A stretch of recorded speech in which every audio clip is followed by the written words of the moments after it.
want to be here, neither do we. That's why we call it the obligatory. We talk about farts, food, Mike's kids, $5,000 beds, girls, comedy, and Kermit's butthole. Yeah, maybe the facts aren't right, but here's the obligatory podcast with Kermit and Myke. What's going on? It's the obligatory podcast with Kermit and Myke. We got a special guest today. Myke is unfortunately not with us, so I have brought in the big guns, the one, the only, my father, Kermit Gonzalez Sr. I'm going to do a rundown real quick of your career because I've been trying to get you into the studio for a long time, and I finally got you here. You ready to do this? Yeah, go ahead. I'm glad Myke is not here. No, Myke. Well, he'll be asking you a lot more other questions, so we'll get you back in here. When? When what? When is he going to be asking me questions? I'm saying if he was here, he would ask you a lot more. He can kiss my ass. You tell me this is right. Let me see if I know my daddy, all right? Go ahead. 1970, at the age of 10, you joined karate. Yes. Right? In 1975, you got your first black belt. Yes. 77, you joined the U.S. Army. Correct. 1981 to 1983, you started performing kickboxing. Yes. And I believe you received the black belt around that time, too? In Campo, yes. In Campo. Okay. 1987, U.S. Army Pan American Games. It was actually 87, 88, yeah. Hold on, you got to talk it to the mic there. Oh. You too relaxed over there. I have to be relaxed. Turn the mic. It was actually 88. It was 88? 88. Yeah. Okay. Well, actually, 88, maybe I got this wrong then. 87, I went to the All-Army Taekwondo trials. Okay. And then 88, I got selected to coach the All-Army team for the Pan Am Games. Was that the same as a Taekwondo team? Different. That's different? Yeah. Okay. So I had you down for 1988 for the Taekwondo team for the Olympics. Is that correct? That was 87 to 88. Then after I finished that, then I went for the Pan Am Games. That's okay. Go ahead. That's all right. All right. That's okay. 2001, you got inducted to the Florida Hall of Fame Master of the Year. Yeah, whatever. You got to pay for that shit.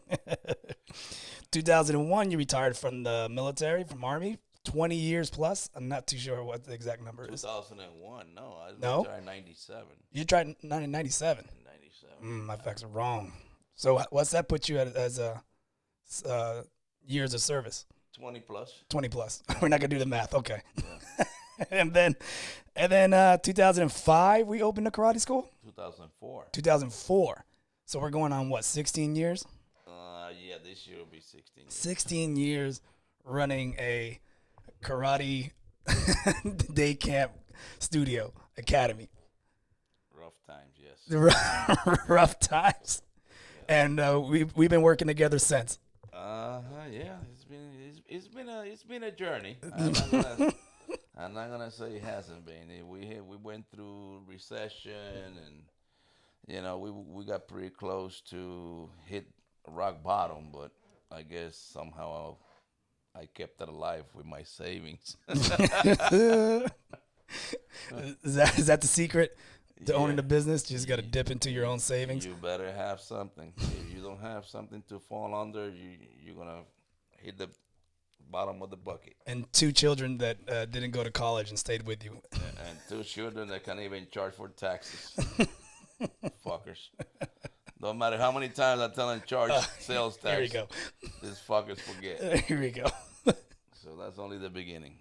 So what I wanted to get you in here, because I feel like there's a lot going on that you lived through and you went through that not a lot of people know you for. A lot of people know you for just as my dad and the badass motorcycle riding, Jeep owning, off-road riding, gun shooting, crazy Puerto Rican. Like that, I think that's everyone knows you through that because of Facebook. That's good enough. That's good enough? There's no more deep dive into your life? Well, there's more. Because I feel like there's a lot. There's a lot of onions in the peel through that. There's a lot of rotten onions in there. A lot of rotten onions. Yeah, And I know there's certain things we can't talk about, and we're not going to even get to that level. Good. Whenever you ask me that question, I'm going to go beep. Okay. Well, I mean, we know that you served in Korea, I believe, right? Yes. For how many years? Oh, Korea wasn't a 1 year. The 1 year. Mm-hmm. And how many kids did you have out there that I don't know about? None. There's no. I don't have a brother out there I don't know about. I did not mess with any of those cross vaginas. Oh, that's big over there? Oh, man. Really? Mama sons over there, they come GI, young pussy, young pussy. What are they called? Come Come here, GI. Come here, GI? Come here, GI. Mama son, hey, come here, GI. What you doing, GI? I'm just walking around, looking around. No, come here, GI. I got young pussy for you, young pussy. Look, young pussy. That motherfucker look like 18-wheelers have been over that bitch. It looked like they had at least 10 head-on collisions. You know, young pussy, that shit is young. Don't show me the old one. and you walk through a path. You know, it is interesting because, of course, I was in south of Seoul. I was well, not south. I'm sorry. I correct that. I was north of Seoul. I was close to the DMZ. So I was only like 7 kilometers, you know, from the DMZ. So we're down to the nitty gritty point of Korea. But you know, I was in TDC, Tanduchuan, and you walk around there, and it's like walking through an alley.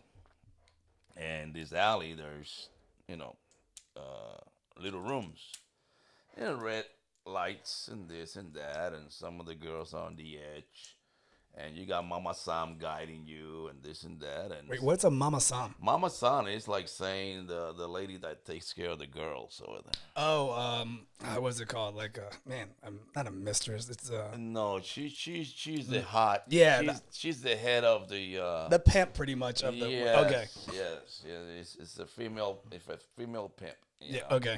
That's the one that shows you the young pussy. What they call it. Young pussy, yeah, young pussy. Yeah, keep it young. Keep it. Keep it young.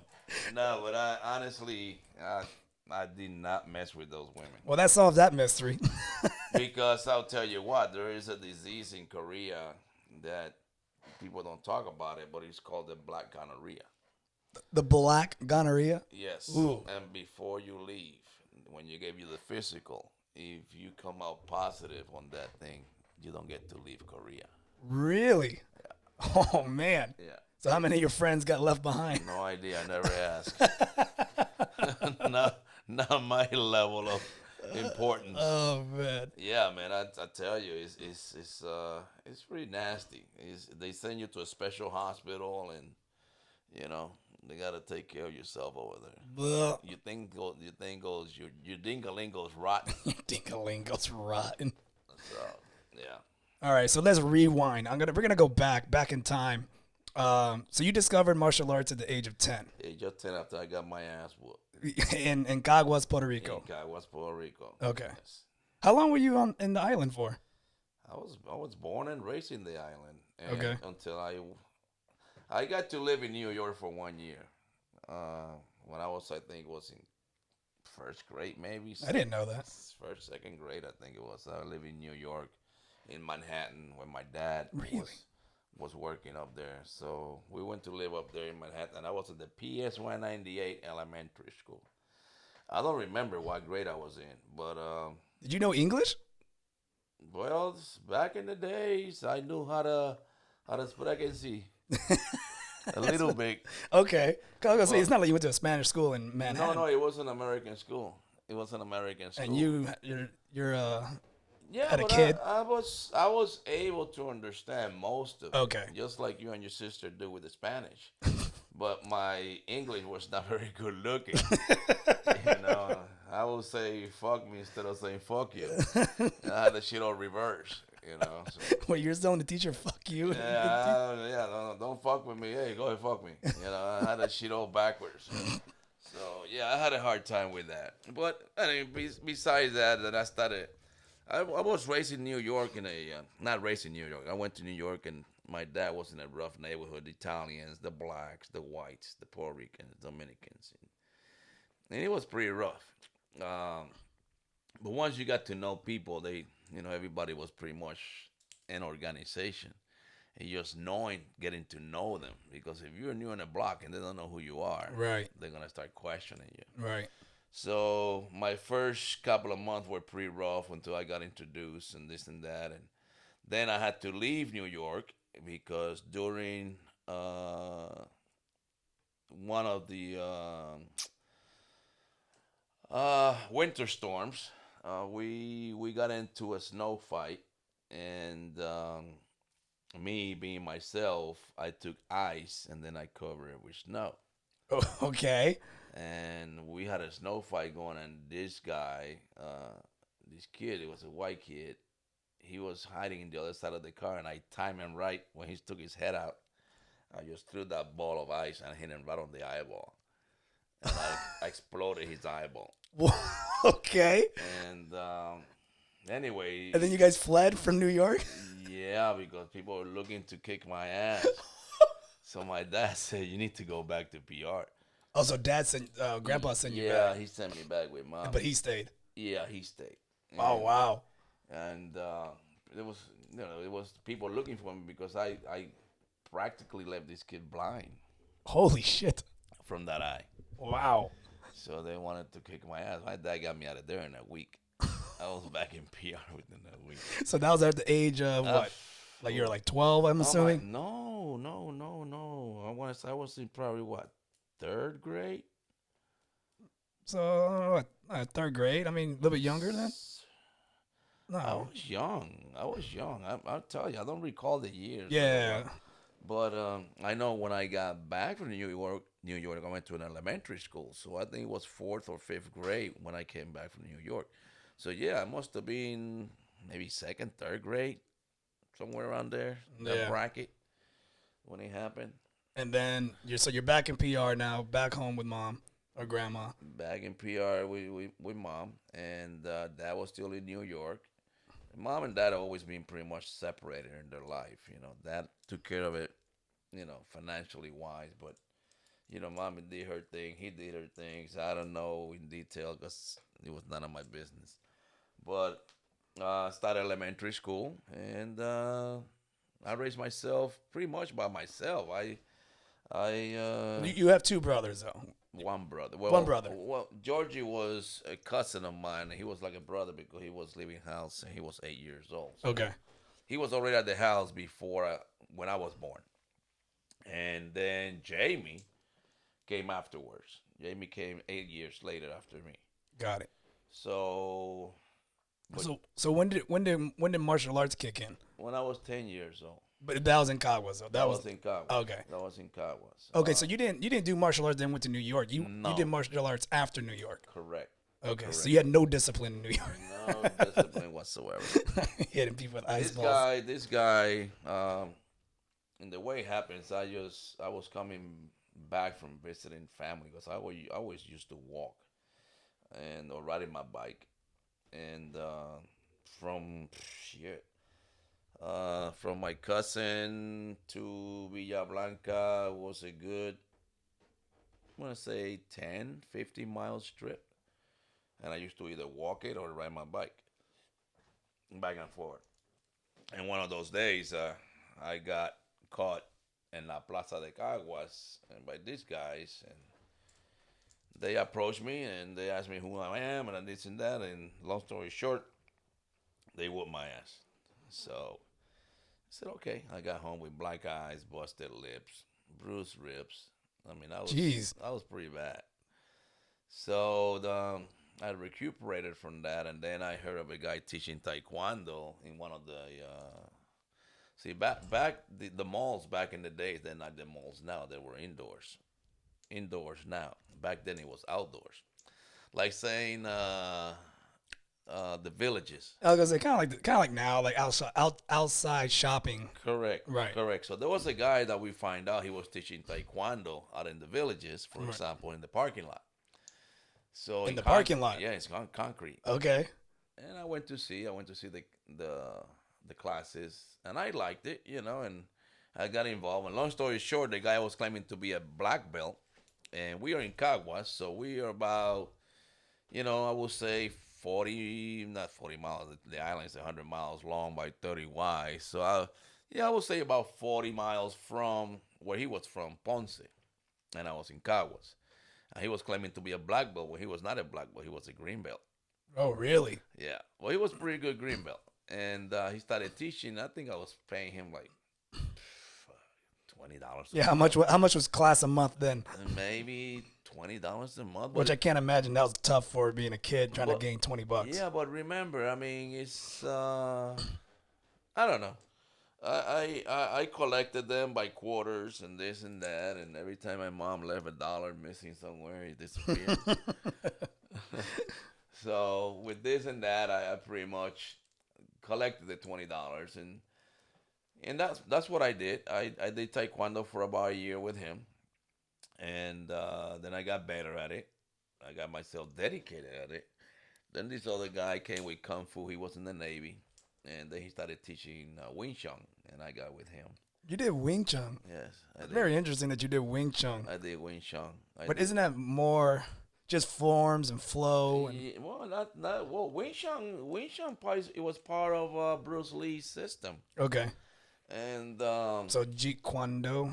Yeah. well, Jeet Kune Do came after, but it is part of that lineage. Gotcha. And this guy was a gringo, and he was married to this Puerto Rican chick, and he learned Wing Chun while he was in the Navy, and he was teaching in the backyard. Oh my God, man, that was rough. It was training on mud, and he had makiwaras and everything set up. This guy was a psycho. He would make us put a blindfold. Okay, that's always And good. it's about 10 of us, and let's say we're in your living room. Okay. The space like that. Okay. And he'll turn the lights off at night, and then he'll say, "You need to learn how to fight by the feeling of your surroundings." Dude, we were fucking each other up. I can't imagine the feeling of a punch in your face. It's like I'm walking, with my hands out, and the minute somebody bump into me, you just started swinging. Oh Jesus! Oh my God, man! I got popped so many times on my forehead or in my back, and then after that, man, we just laughed, and he started saying, "You guys were not concentrating." He said, "How the fuck can you concentrate when you blindfolded And in the dark. But the thing is, it makes sense. It makes sense because, we are barefooted and we are walking on dirt. So you got to try to listen if somebody walks a little bit too hard, Right. a little bit too soft, and the wind. And the thing is, he would not wear the mask first. He would walk by you and tap you on top of the head to see how you react. Okay. Or hit you in the stomach to see how you react. And he would hit you hard. So that means you got to be tense the whole time. Right. And then he did it with us, with a blindfold. It was 10 of us. I think he knocked out like 6 of us. Out. He didn't knock me out, but I was dazed out. And the other guys, they said, screw this. They took off the blindfold and, everybody started laughing. But anyway, I did that. I did Wing Chun for about 7-8 months with him. And then Salado, a buddy of mine that we were now I'm in high school level now. Then he started doing judo, and I started doing judo. But before the judo part, when I forgot his name, when the Wing Chun guy left, then I started taking Kyokushinkai. And Kyokushinkai is a rough style of martial arts. It is pretty much similar to Shotokan. The only thing is Kyokushinkai, they concentrate a lot on leg kicks. And I thought there was more body shots than leg kicks. That's interesting. well, yeah, but they do body shot because the legs can go anywhere, but you can neutralize anybody by doing leg kicks, and you know that now with the MMA. Yeah. And the legs, you can kick anybody in the head, so you could not punch somebody in the face, Right. But you could just beat the crap out of somebody with the hands and the body. And if you could kick somebody in the head, if you had that ability to do it, that was your ultimate goal, to kick somebody in the face or in the head. Right. So Kyokushinkai was pretty rugged. And the thing is, I'm doing all this thing on concrete. So in Kyokushinkai, I was real big on sweeping. Man, did I learn how to fall quick. There was all these pussy-ass mats that we got now with rubber. For safety, man. And safety shit. We go home with chipped elbows, freaking dislocated freaking thumbs, And there's no doctor. twisted ankles, hyperextended knees. Some of us banged their head on the concrete. Didn't fall right. I mean, it was so much. I mean, when you did a judo throw, in the judo class they had the mats. That I got. I was like, man, you guys are doing judo on concrete too? No, the judo school they had mats. They had the right mats. But the Kyokushinkai guys, they didn't care if you have mats or not. That must have been luxury when you did judo. Because you clinch. Once you clinch, you can throw. So some people get thrown, and some of them they did throw where you landed. Both of you landed on your foreheads, and you get knocked, dozed out, knocked out. You'll be looking at each other like, what the hell just happened over here? And but yeah, and I did the Kyokushinkai, and then I was doing Kyokushinkai. Then Chino came up, and I started doing Shotokan with Chino. He was like your height, stocky. Well, that motherfucker was fast though. That motherfucker was lightning, and he walked like a Chinese dude. That's what they call him, Chino. He walked like. Just side to side? Yeah, it's like, what the hell is wrong with it? Like a bobblehead walking he'll around? laugh like, he had a weird laugh, and everybody, that's what they call him, El Chino. And then when I did a Shotokan, man, I'm dealing with all this El Indio. This guy was like 6'3". His brother cycled. He was in jail. He's been in jail. I mean, I was dealing with Fernando Loco. Oh, my God, man. This dude came from Vietnam. He was a psycho. Really? He was a psycho. He had a VW, a bulky, a Volkswagen. Okay. Every time he got pissed, man, he would beat the shit out of this car. Okay, what the hell? Punch, kick, knee. I mean, it looked like a bumper car. And then underneath his seat, he had a samurai sword. Okay. I mean, Fernando el Loco, Fernando Loco, that's what they call him, Fernando the Crazy. And in a tournament in Caguas, he got into a tournament, and he hit a guy with a reverse punch so hard in the face that, he put him out of his freaking misery. And he got mad because he got disqualified. Right, because excessive contact. He went PTSD. PTSD was legit back in the day. They just didn't recognize it. But he was PTSD to the max. This motherfucker was in Vietnam. So he was a combat armed guy, and he has been POW, he escaped, and all this shit. It's a whole story about him. But he took off running, and there was a closed door in the gym. He didn't stop to open that door. He threw a flying sidekick, and he knocked down the frame, the door, and everything. He was just like an MMA when they first started with this black dude. What was his name? Rampage Jackson. Yeah, when he started tearing that door apart. No.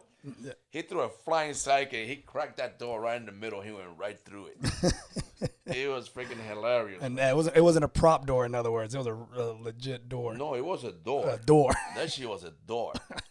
And but anyway, he was built like a bull, man. You should have seen his knuckles. They were nasty. I mean, he's like having rocks. I would have preferred to somebody hit me with a baseball bat to hit me with his knuckles. But you guys training back then, as far as your knuckle goes, you guys did a lot of knuckle training too. I mean, just today, just looking at your hands, you got some gnarly ham hocks of hands. We had to punch the trees, the mango trees, the palm trees, the banana trees. We used to train outdoors a lot. It was not like going to the dojo. No, it was a beach training, outdoors training in the woods, running through the woods. Throwing kicks and punches in the water, because remember, Puerto Rico came from, people started bringing martial arts from the military, people that have been overseas. So the Japanese and all these people, most of their training, they do it outdoors. So right. They follow that. And the kendo stick, shit, I don't remember how many times I got hit by that sucker across my back. I can't imagine. Legs. Or the stomach, or reverse punch, stand over there on horse stand, like, and this freaking comes in front of you and punch in the stomach, and you gotta breathe it out. You don't, you shit yourself. I mean, it was a lot of good experiences. It was a lot of good experiences. And I'm going back and forward, but when I got beat up a year later from Taekwondo, then I went back to La Plaza, and where I got beat up the first time. Oh, you tracked down your enemies? Yes, I tracked them down. How many? How many were they? It was actually 4. Okay. Maybe 5. 4 in the ringleader? Yes. And so I'm walking around. They saw me, and they said, "Oh, you coming back for more?" Oh, Jesus. It's like a video game. And, I'm already, I did Wing Chun, and I did Taekwondo, and I was very flexible, man. I had some quick legs. And I was doing a little bit of Shotokan here, there. So I was pretty much well-rounded. Man, this first guy that came to me, the first puppet, I hit that sucker so hard in between his eyes with a reverse punch. And my knuckles were hard because when I used to walk home, I used to hit the walls walking home from school. Uh-huh. And, just conditioning your hands. And if I had to walk, if I got tired of this hand, then I cross the street, go to the other wall with the other hand. Jeez. My thing was black. I mean, black and blue. And I know when I hit this guy, man, I heard this crack. I don't know if you ever hit somebody like that, but I heard when I hit him, it went like. And I mean, I laid him out flat. And this other guy, they came running at me, and I threw a spinning back kick. He landed right into that thing. I felt like my foot went inside, and I touched about every organ in his freaking stomach. He passed out too. There was about 2 or 3 of them left. I was gonna say, how many more you got? So you got 2 down, 3 to go. They looking at each other like they took off running. Oh, they left the other 2 there. And as I walked by them, I kicked them on the face. Bah, bah. I said, I needed 2 more hits. You're the Puerto Rican John Wick. Yeah, and I just walked away, and I never saw him again. Never saw them again. But I got stolen one of the times. After that was a guy called Canito de Bunker. And I used to go hunting a lot with my rifles. And like a dumbass, one day I run into this guy in the field, me and another buddy of mine, I don't know. But like a dumbass, at that time I had probably 14 years old. And we were hunting tortolas and shit. Everything that fly, we shot. we went fishing with pellets, We saw a freaking chopa and we popped that sucker. So anyway, long story short, the Canito de Bunker, like when I lived where I used to live, and then across the river was another, not a subdivision. It was like the hood.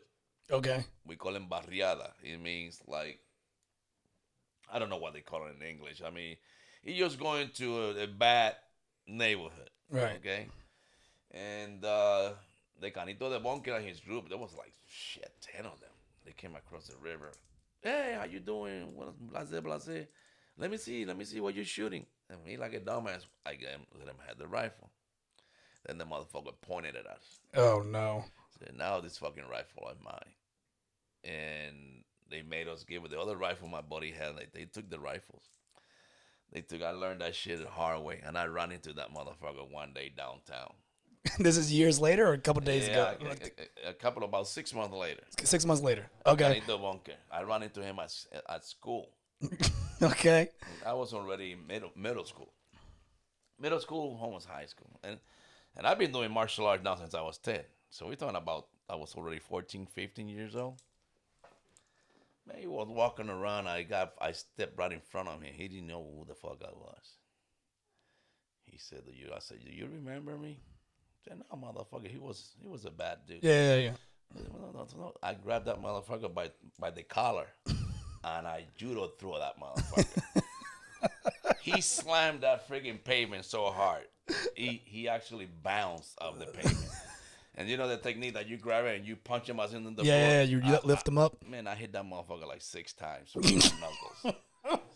Everybody knew what the hell was happening. No one said anything. Teachers are even watching now. No, back in the middle schools and in high school, every section was divided. In the schools. Yes. Okay. It like one place was called Cambodia, one place was called Vietnam, one place was called whatever In the school. in the school. Okay. Okay. So La Tabla were all the guys that were sports oriented. Yeah. And La Tablita was with the guys that played basketball, volleyball, this judo, the karate, Okay. boxing. All the guys that were in sport were in La Tablita. Then all the guys that were doing drugs were in Cambodia. Oh, okay. You see what I'm saying? Yeah, yeah. So Just, every section. it's like the Warriors at school. Then you had the New Yorkers, all the bilingual ones speaking English in one side, in La Escalera. They were all the little kids from New York that only spoke English. They got looked down on. Yeah, they thought their shit didn't stink just because they spoke English. Got you. So anyway, every section had different ones. And I got a hold of this motherfucker in Cambodia. He's walking up the road. That's when I saw him, and I slammed him. Well, the thing is, I did not stop there. This motherfucker, that he came and brought more people. And I heard through the grapevine that he was going to come and fight with me. Okay. So I told my instructor, Chino, at the time. And I told Chino, mira, esto está pasando, this is going to happen, blah, blah, blah, don't worry about it, we'll be there. Oh, shit. So they all got dressed up like they were in high school. Here we're talking about 30 I was years gonna say, how old old. is your sensei? He was like 20 years old, 30 years But old. he's my height. Yeah, but then there was other martial artists. Okay, there. got you. All this crazy El Indio. This motherfucker was like 6'4". He's getting dressed in So the school outfit. just picture this guy dressed with a white shirt and black pants. Okay, that was the high school and the middle Shirt school. doesn't even fit him. Belly's The out. middle school uniform was black pants and blue top. The high school was black pants and white top. Okay. So I was in Reading High School. And there's 2 floors. So they in Cambodia they got 2 floors, and you can go in the second floor and look down. Anyway, long story short, so I heard the Carito Bonque was looking for me. So that day I took my nunchucks with me to school. Back then it's not like it is now. Oh my gosh. So I took my nunchucks, and the Canito de Bonker, he put a razor blade between his fingers. I saw him when he confronted Oh me. man, he went gel level. Yeah, he confronted me, and he put the razor blade in between his index finger and the middle finger like this. Okay. So he's talking to me, and I noticed when he did that. And I said to him, I'm going to tell you something right now. You can rock with me all you want, but if you're going to swing me with that freaking blade, I'm going to grab it, and I'm going to stick it right up your ass. I said, right. I mean, I was rugged back in the days. Yeah. I said, I'm going to get a hold of that blade, and I'm going to stick it right up your ass. And as a matter of fact, screw that. And I took my nunchucks out. When he saw my nunchucks, I could use my nunchucks back in the days. And I swung that nunchuck, and I hit him in the back of his fist. Because I already had my hand inside the bag. Right. And when I swung that, I hit his hand that had the blade. It had the blade on it? Yeah. Oh, man. You crushed his... I mean, you fucked him up. You crushed his hand. Oh, yeah. Oh, But yeah. they were the octagonal nunchucks. The octagonals are The original ones. the original. So, wood, not metal. Wood. Wood. Okay. Wood, and that's hardwood. And the ones I got in the school. Are those the ones you hit them with? No, not they're similar to that. Not those. Oh, I but was gonna say, similar we need to to put those in a frame. The octagonal ones. They were Okay. octagonal ones. And Yeah. I hit him. And man, after I hit him with that, I kept hitting him With the nunchucks. with a nunchuck. And then the group of his group, So it turned into a brawl. they wanted to come in. And they were all my buddies from the karate school. All the adults. Oh, So it turned into like a big Royal Rumble. it didn't last that long. I mean, I can't imagine. It lasted maybe 10, 15 seconds. Oh. By the time the cops got there, everybody was gone. Oh, the cops actually did show Oh, up. yeah, Oh, yeah, okay. yeah. They were motherfuckers laid out. Oh, if I can get a time machine and go back and see I'm this. telling you, man, it was hilarious. Because remember, you're talking back in the days. And back in the days, the cops, if you had something against somebody, they didn't take you to jail. They said, you motherfucker got something with each other? Go at it. Just don't pull out no weapons. No weapons, just fight. Just fight. And they'll let you. The freaking cops will enjoy it. You know, and they'll call all the cops. Go ahead, you got to come and check this out. you know, and we'll be swinging at each other and beating each other up or whatever. And then after the fight was over, they made us shake hands and we go on our own little way. Wow. But the one with the Canito was different. I mean, that seemed like a gang fight. Because he was a drug dealer. Oh, great. He was also a drug dealer, you know, and he was involved with his gang. He had the little gang. And that's why when I was told that Canito Bonke was going to be looking for me, I told my sensei, I said, listen. Yeah, man, to get the reinforcements. Oh, yeah, man. It was fun, man. It was fun. This guy, I remember, then I had another fight. It just stacks up. And this one was for jealousy. This over a girl. This wasn't yesterday, was it? Oh, no. Okay, making sure. Man, I beat this guy from the high school all the way down to Sears. Wait, what? What do you mean to Sears? It's like saying you're here, right now you live, Yeah. and racetrack is down the road. Yeah. That's how far was this guy, the high school, to Sears. You just kept he kept stumbling away, and you kept walking up on him. Yes. Like the Terminator. Yes. Then when we got to Sears, a good buddy of mine, and he knows this Jesus Rivera. I got him on Facebook. And I'm El Canito. Man, I'm fighting with Cano Ari. And I mean, I was just messing with him. I was just popping him. And then out of nowhere, somebody hit me. Okay. Somebody jumped in. Yeah. And when they jumped in, I turned around, and before I did something, Canito came flying. And popped this guy on the mouth like this. You heard that shit was a pop.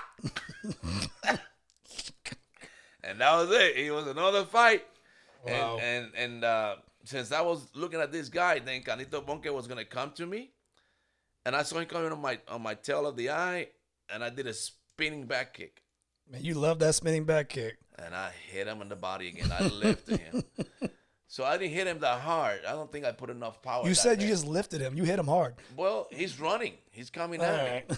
So, but the thing is, I let him get back up. And then he threw a kick at me. And I grabbed it. Oh, jeez. And I swept the other leg. Oh, good night. So you know what happened. Yeah. And I'm dragging him on gravel. In Sears or no? on Sears, the parking lot of Sears. In the park, everything was outside Sears. This is our lawn equipment. Oh, there's a fight going on. Dude, on gravel. And you know Puerto Rico is hot. They grab. Long story short, Canito Aril. No, make it long. Canito Aril, his mom was my mom's best friend. Okay. They used to go out at night, you know, Oh, boy. disco and the nightclubs. They were nail and skin. Long story short, he ended up going to the hospital. Mm-hmm. And he was in the hospital for about 3 days. Man, oh But man. the thing, that's where the Canito the Canito the Bunker came also in play. Right, it's all Because connected. It's all connected. Canito the Bunker knew him. Oh, boy. But, yeah, after I beat up Cano Aril, Canito the Bunker wanted to get on me. Gosh, man. And it was, I mean, everything was young. I mean, it was a different generation. I was going to say different generation. Different generation, you know, and I mean, some of them like to fight with knives or bottles, you know, the break a bottle, but, you know, then somebody will grab a chair and hit you on top of the leg with it. Or, You never got, like, a serious injury like that in a fight, have you? Like a cut or a stab or anything like that? No. No, that's good. No. I got hit with a stick, but I got to block it, but that was about it. I never got stabbed or cut. A few times I fell on the ground and scratched myself, but other than that, no, not stab or Yeah. hit anything or shot or anything like that. Right. No, but yeah, I mean it was so many more fights, man. I'm telling you, I like how you have a tally mark of them. it just so many fights that back in the days that was just natural, Right. You know, and you start hanging around with this group and like Georgie passed, rest in peace, you know. I went with him to one of the races. He used to be in car races and stuff like that. And this guy pushed me and threw me out of the car that he had on. And Georgie ended up fighting with this guy. And this guy started hitting Georgie with a chain. And Georgie grabbed the chain and almost choked him to death. And then a week later, somebody chopped that guy's hand off with a machete. Oh, my gosh. Oh, yeah. It was but Georgie was older than me, remember? Yeah. And I don't know. Georgie told me, hey, this motherfucker, somebody just chopped his hands off Surprise, surprise. with a machete. With a machete. With a machete. And we're talking about that's back in 70. See, I left PR 70. Oh, you joined the military in 77. Yeah, so that must have been like 74, 75, 76. So you were black belt status around that time. I was still brown, black belt level, yeah. Brown belt. And back in the days, when I was at green belts, I was already sparring with browns and blacks. So, I mean, I got myself pretty much dedicated to it pretty good. Got my ass whooped in the process, but whenever I went against somebody my level, I didn't have much of a problem. Right. Then I went to the military. I didn't do karate for about 3 years because I didn't have the time. And then after I left my first tour, that's when I married your mom. And then I started doing karate again when I got to El Paso. And then I was born. And then you were born with one huevo. Wait, what? From one huevo. No, I thought you lost that after. No. For You were born in 82. Oh, God. I lost my huevo this in 81. is more fuel for people to make fun of me about. Yeah. So, wait. So, but you have one testicle right now. Yes. Right. And you lost that in a karate tournament. Yes. You want to explain? And then I was born from that. Yes. That explains my height. Okay, so. Yeah, you were a one huevo bandit. Anyway, I got involved with Bill Schubert in El Paso, Texas. He used to do Kempo, and he used to. He probably still is, but he's probably old like a motherfucker. But he did Kempo, and he did Ed Parker's Kempo, and it was Bill and some other guy. I forgot his name, but anyway, they will also do kickboxing on the side with another guy named Frank. And when I came from Germany, I used to do something every once in a while, but I was not really fully active. Then when I got to El Paso, that's when I started, working out again.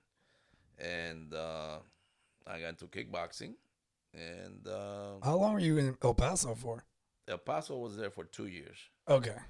And the thing is, it did not happen in a tournament. It happened training. Oh, you're talking about you losing the huevo? Well, yeah. It was I thought you got kicked out during with those a tournament. training partner. And he threw a low kick and... I threw a roundhouse. Oh, God. He went down low. And I had a cup. And the thing is, back in the old days, those cups were the baseball cups. They're not the one for fighting. Not like the ones that I have now. Not the one now that they tuck under, they look like has a tongue going in. Mine doesn't have a tongue going in. Yeah, whatever. Anyway, mine was the real regular round ones. You put them in a supporter and that's it. So what happened when I threw my kick? I guess a supporter moved over. Oh, God. So then he threw the kick. So long story short, my huevo was in between the cup and my body. So he guillotined your huevo? Yes. Oh, my. And when he hit me, I said, man, what the hell? That's what you said? That was the first thing? It was a bad burning sensation. Bad burning sensation. And I tried to put myself together again, tried to continue, but I couldn't even lift my leg up. You kept trying to fight after that? Yeah. Oh, you're a psycho. Like everybody else, you take a break, and you try to. Okay, so you didn't realize that like the injury level of what you just experienced. Correct. Oh. Correct. You just thought it was a good old nut kick. I just got hit in the huevo and softened it up and moved forward. Which 9 times out of 10 puts people out for the whole day. So anyway. And you trucked through. And I went through, and then I told Bill, man, I cannot kick. He said, I can lift my leg. So I drove home from there. It gets worse. Your mom was there, and I'm taking a shower. My testicle at that time when I taken a shower, it was as big as a grapefruit. I was going to say, it had to have been swollen. Big. Oh, my God. Like a grapefruit. I'm shitting you not. I had to hold it. It was so heavy. So I drove to the hospital when we used to live with your mom back then. The hospital right across the street. Thank God. And so I drove to the hospital, and here I am. I went to the emergency room, and I explained the situation. And I was very uncomfortable. I couldn't even sit down like I'm sitting right now. I had to sit sideways because Your huevo would pop. my huevo was on the way. So here I am walking. Elephantitis. I'm walking down the hall grabbing my huevo. Everybody's looking at me. Like, what the hell is wrong with this guy? This pervert in the hospital. So this Puerto Rican nurse walked by and said, dude, and I explained to him what happened. He said, okay, follow me. Let me put you over here. So they put me in the room where the ladies have deliveries. Great. And they put my legs up in these freaking hooks. I said, holy shit, man. So it relieved the pain because I was laying back and this and that. But then across the hall, there was another room, and this lady's having a baby. You're about to have a baby, too. And I'm looking at her big chimichangas hanging out. And I saw this freaking big ostrich coming out in between the legs. I said, hey, can you guys please close the freaking door? I don't want to have a boner now. It was not a situation to have a boner when you see this ostrich coming out of the hole. Oh, God. So anyway, long story short, they closed the door on me. They forgot about me.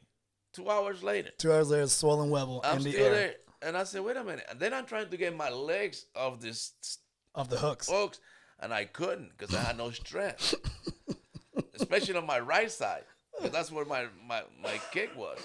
So I took my left first, and then I could not get my right off. So I'm doing the split. I'm doing a split. So one leg up, one leg down. Yes. So then I finally got it off, and I walked to the hall. I said, hey. He said, oh, shit. We're sorry. We forgot about you, Silent G. Oh, my gosh. So anyway, they got a wheelchair. They wheelchair me to the inspection room and laid down over there. And I guess the word got around that I had a busted testicle. They start going in taking pictures? Everybody started, well, it wasn't, nowadays it would have been not the case, but back in the day, the cameras were little. Yeah, a little. It was nothing, technology was not there yet.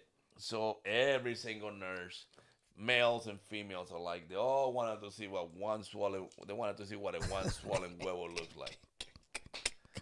Then my huevo was so big, my Peter looked like a peanut.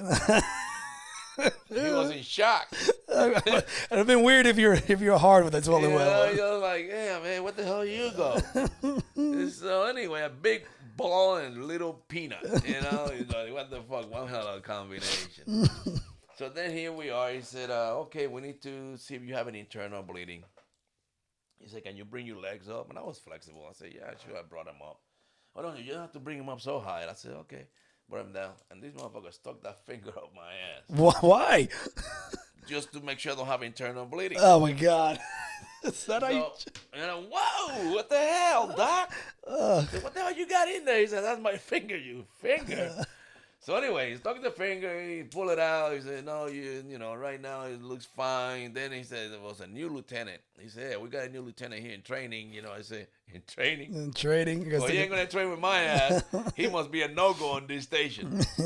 So long story short, they admitted me. And I'm going up to this whatever room it was. So they're using all this medical terminology for the supporter. They wanted to give me a supporter where it will hold my bag, but man, my Peter will go through a hole. Okay. Right? So in case I gotta use the restroom. Okay. So they sent this female because I did not understood what a supporter was or a jackstrap was. This is still around the time. Well, you still this still. This all. This is 81. It's 81. So your English is still kind of. Yeah, it's still choppy. It's still choppy. Yeah. So I mean, I did not understood what they were trying to. Yeah. They asked me, "You know how to do this?" I said, "No." Yeah. Yeah, I know. So they sent a nurse to put this jackstrap on me.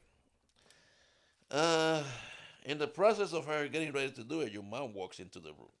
Okay. What the hell are you doing? I said, damn it, man. Shit. So then when she showed to me what it was, I said, okay, I don't know what it is. So she's ready. She's putting my pants down, and the nurse was, and then at that moment, your mom screwed everything up. Your mom, my mom screwed everything. Yeah. So mom took over. So mom took over and put it on. And I was in the hospital for about 10 days. Wow. How swollen was that? You must have had like a bruise from like your belly button down. Huh? I had a bruise that I was actually fell from above my abdominals all the way down almost to my all the way down to my knees. It was black and blue. Uh, the and it's funny because in the way the body reacts, I will urinate and I'll see blood. And then I don't know how here I am with a busted nut, okay, and then I get a wet dream. Okay. Freaking wet dream comes out with all kinds of mixtures in it. You can just imagine. In the hospital? In the hospital. In the hospital. Man, I was squirting all over the guy. Freaking blood and sperm. You name it. Freaking clocks, blood clocks. And shit. The thing is, they were doing ultrasounds on me, and they couldn't find anything. I mean, and I knew something was wrong, and they did ultrasounds, and they said, yeah, the testicle looks fine, but something is weird because you got all this bleeding going on. And they did MRIs. I don't know if they did MRIs back then because I don't know if that existed or not. But long story short, they said, we got to go in. And they went in, and they took it out. It was ruptured. And they just removed your... Did you get to keep it? Hell no, I asked for it. They said that was government property. Government property. It's in Area 51 right now. It's so funny that when I went to the surgery part and doing recovery, there was another kid that his testicle curled up. Curled up? Yes. I don't even know what that means. That happened. It's like a hernia. Okay. Herniated testicle. They curl up. So anyway, I said, I don't worry about it. You know what to do with that shit over there.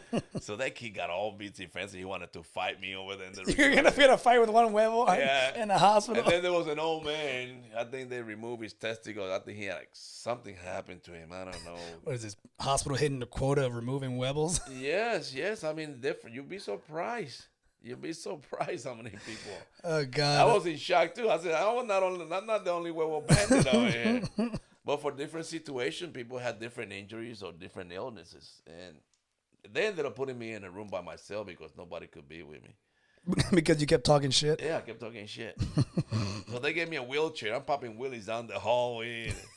I just didn't give a damn. The nurses came. I mean, I had a blast. I had a blast in the hospital with my one huevo. Yeah, I had a blast. I mean, I don't care. I'll make my life wherever I got to go. I'll make fun out of it. So that was my one huevo bandit. So when I got released from the hospital, the doctor told me, "Listen, Tiger, you gotta slow down." I said, "Slow down what? Don't try to have any sexual encounter with your wife and this and that." I said, "Okay, sure." Screw that. 90 days later, the Bambino came out. Thanks. And here I am. That one huevo bandit was put together. Yeah, and that was in 81, and you were born in 82. In 82. That's right. In El Paso. In El Paso. So you were a one huevo bandit. Was I born in the same hospital where they took your huevo out? Yes, you did. Yes, you were. Oh, my gosh. You were born on the same... No, I'm... Did you not? I think you were born in the hospital where your mother was working. Oh, my gosh. Yeah, I think you were born in the hospital your mother was working. I was a miracle baby. I said, I got to put this huevo to the test. And it worked. Then your worked. sister came and out. Then you did and then my sister came 10 out. years later. Because your mother didn't want to have any more kids while I was overseas. When you're... Oh, okay, yeah. Yeah, your mom didn't want to have, any kids being overseas because she heard so many different things about the doctors and this and that. Your mother, she has a mind of her own. Because, after I was born, we traveled to Germany. Germany, correct. Right. Mm-hmm. And then what, Germany? Then we came back to Fort Knox, Kentucky. Yep. And California. Then Kentucky to California. That's where your sister was born. And then we're in Orlando, Florida. Orlando, and that's when I got deployed to Korea. Mm-hmm. Yeah, because I told one of the parents and recruit to fuck off and die. And I was a recruiter. Yeah, but we'll save that for another time. And that's something we know. Yeah. So, you know what? What's that? No, I mean, I don't know what other adventures you want to know Oh, about. trust me, there's plenty of more, but I think that's good. I mean, it's already an hour. I guess I don't keep track of No, this it's shit. an hour. We already Damn. went like that. I Oh, told you it'd be shit. quick. Yeah. I told you it was gonna be quick. You I were. mean, I got more adventures. Oh, I mean, know. it's I just- know. I haven't even scratched the surface of, you know, your bike accident, Oh, yeah. or the day that I swung on you and we fought in the house. I don't call that shit a fight. No, it wasn't a fight. It was it was an attempt of a fight. and God, there's so many others. And yeah, but we're gonna go get something to eat then. And just like your sister, the day she actually Bowed up on you bowed up at the karate school. Yeah. Uh, Yeah. Oh my God, that was her biggest freaking mistake. I always told, no, who's told me? Sanchez told me this. Sanchez said that you guys missed the mark on having a reality show at that karate school. Like that karate school should have been a reality show. Like the shit we went through. I mean, we're okay now, but before It's been rough. it was rough. It was rough. I mean, I'm fresh out of high school. You know, I'm working 2 jobs, Chuck E. Cheese and Best Buy, dicking around. I wasn't good with kids. But I didn't work good with kids. In closing that portion, I will say, you guys have adapted very well. Yeah, it's taken you a while. Oh yeah, for sure. And you and your sister, Jidel, she's still in a little soft side. She doesn't like to deal with reality very much. I like to deal with reality. She likes to be politically correct. I cannot be politically correct. I mean, nowadays it's very hard to even. I think for any martial arts school, it's super hard to even. Mm-hmm. There's certain people that you can train the way you want to train them, and then there's a certain group of kids that you cannot talk to them like the way you talk to someone or train them the same way. Yeah. And sometimes you just get wrapped up in that and you try to figure out where the balance is at. I think the problem is parents. My personal opinion. It's Parents have more. They're a bigger problem than what the kids do, because the kid's gonna follow how the parents react. right. And some of these parents don't want to deal with reality. That's my vision when I see how kids are. Yeah. Like when you start talking about the reality of, like the Parents. reason why you're here and the kidnappings and why they don't want to hear that. They don't want to bring their kids to that conversation. No, And and that's sad. yeah, and it's also interesting on the level of like, hey, why you got them here for? Mm-hmm. Like, oh, I just need someone for after school. Like, nah, that's not it then. Yeah. And then we find the situation where do we kick the kid out and lose revenue, or do we just keep them and just put them in that little bubble? Yeah, it's a tough business. Yeah, because you don't want to turn people away either. And then you have, there's so many schools out there. You got the good martial arts schools. You got middle level martial arts schools. You got sorry ass martial arts schools. And then you have really bad martial arts schools that give you a bad rep on. Because everybody judge you based on one's experience. Right. And we're not the best, but we're not the worst. And every martial arts school's got the good kids and the bad kids. I know they do. You got great kids that are great competitors, great performers. Then you got other kids that are not made for that. Yeah. And we'll leave it at that. There's some kids that they start with you slow, and they become great martial arts. I won't mention your names because you know how that goes, but you know who I'm talking about. We got quite a few kids that has spent years with us that at the beginning they were crying or misbehaviors or whatever, and now they're great kids. Yeah. So it's all a development process. Sometimes we just want to make it a little bit faster than average, but it's all a development. And I don't regret it. It's kind of funny because all my life I've been dealing with kids. All my life. When I was in school back in Puerto Rico, we had the moral support activity. It was a camp. And I was already on karate. I was teaching kids karate in that camp. And I'm 14, 15 years old. And we go camping and this and that. So I've been around kids all my life. Yeah. Left the military, then started teaching in the military with kids, retired, dealt with delinquent juveniles. you know, there's more stories involved. I mean, Oh, yeah. there's so much, you know, and look where we ended up. And then I brought you guys on board, and you know, you wanted to quit, your dog wanted to quit. It was a lot. And I did not give you guys that option. And look where you guys are at now. Yeah, look at us. Yeah. Oh, by the way, I'm gonna need Friday off because I have a gig You know, we're not working this Friday. next Friday. Just give me a heads up now. What you mean? Fuck you. Motherfucker, you've been on vacation for 2 weeks. Son of a bitch. Motherfucker, week Friday, week off. I got you fucking huevo off right here.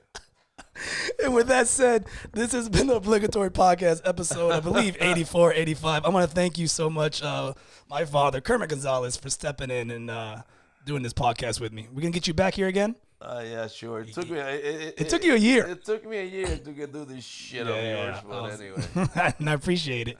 We'll get you back in here. Merry Christmas, Happy New Year, everyone. That already passed. Fuck it. We got 363 days more for 2021. There you go. So, 363? Do they the second? 65. 365. No, today's the second, right? Yeah. Okay, so 363 days more. Or It's 64. a New Year. Yeah, you're right. Okay, you're right. All right. Well, with that said, I'll see you guys later. Thanks for subscribing. Bye. See ya. I'm hungry.